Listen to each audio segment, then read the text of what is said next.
And I'm starting to find the commonality in all the Pittsburgh stories. Somehow, some way, we're going to try and put it on Mike Tomlin. Yes. I understand it's because you're the head coach. I get that.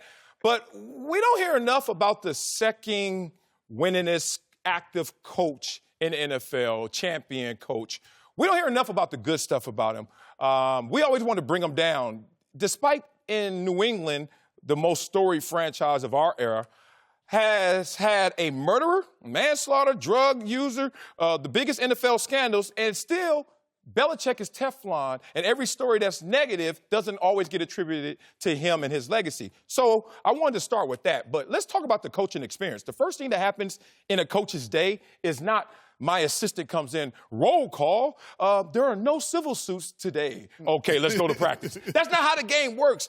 Mike Tomlin is not responsible for something that happened in April that didn't hit his radar. Mike Tomlin is being subjected from an experience that we need to dive a little deeper into because I don't understand why all the hate towards him. You've moved the goalpost.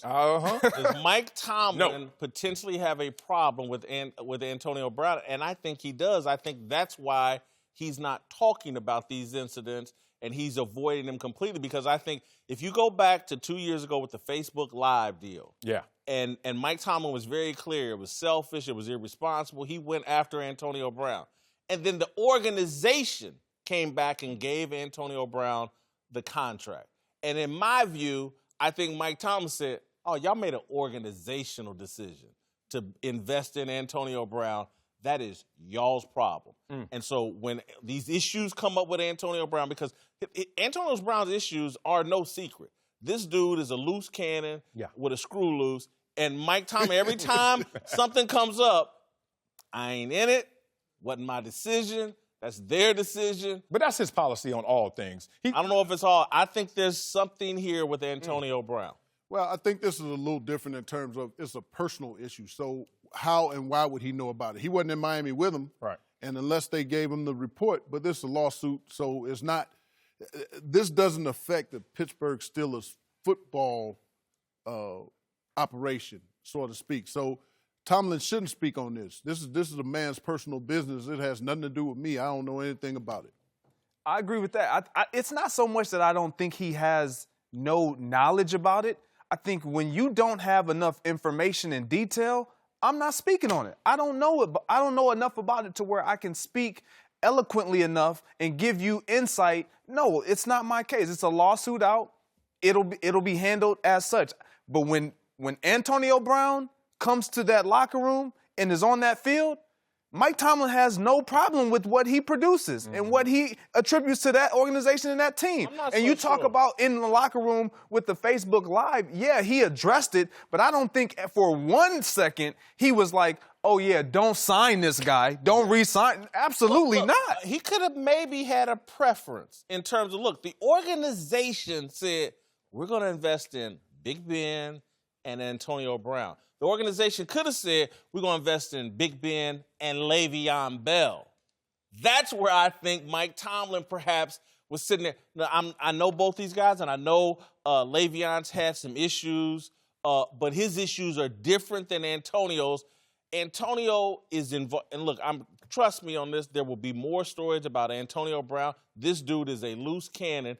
And I think that Mike Tomlin, like any experienced football person, from Bill Parcells to Brian Cox when you was a coach, if the organization went all in on Antonio Brown and maybe they should have went all in on the running back, that could be a little bit of a problem, and that could explain why Mike Tomlin's handling that this dynamic has existed in football for decades. If you go back to the Dallas Cowboys in their storied years, there were Jimmy Johnson guys versus Jerry Jones guys. It did not even advance to there were Bill Parcells guys versus a Jerry Jones guy. We've seen it before, and we've seen it work before, where you get in a collective room at a round table, not everyone's going to raise their hand in support, but that doesn't mean that there's really an existing problem. Sometimes we just have difference of opinion. They will tolerate you when you're as good as Antonio Brown is. When you're no longer that good, you're not worth the headache. Yeah, you're right. That's what happened to you. No, I was good everywhere I went.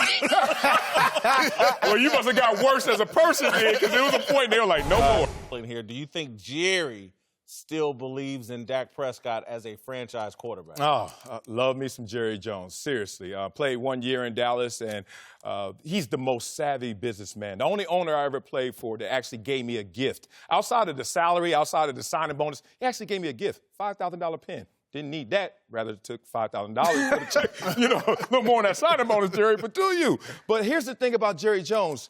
He's so savvy that this is a genius statement that he just made. Yes, he's lying through his teeth. But what he's doing already is starting a negotiation with Dak Prescott while Dak Prescott is at his lowest point. So what is this going to help him do? When Dak Prescott finally rises, if he ever does to a point where he is a franchise quarterback, Dak has to remember, God, hometown discount for the guy who believed in me when I was at the bottom, the guy who came and supported me when I was at my lowest. Jerry Jones knows this guy's out there throwing 190 yards a game and is below average, but Jerry's already starting a negotiation with a guy who right now is looking for some confidence. I like that point, and I agree with it, but I also think that Jerry does believe put a wide receiver and a tight end, a real number one wide receiver and a tight end.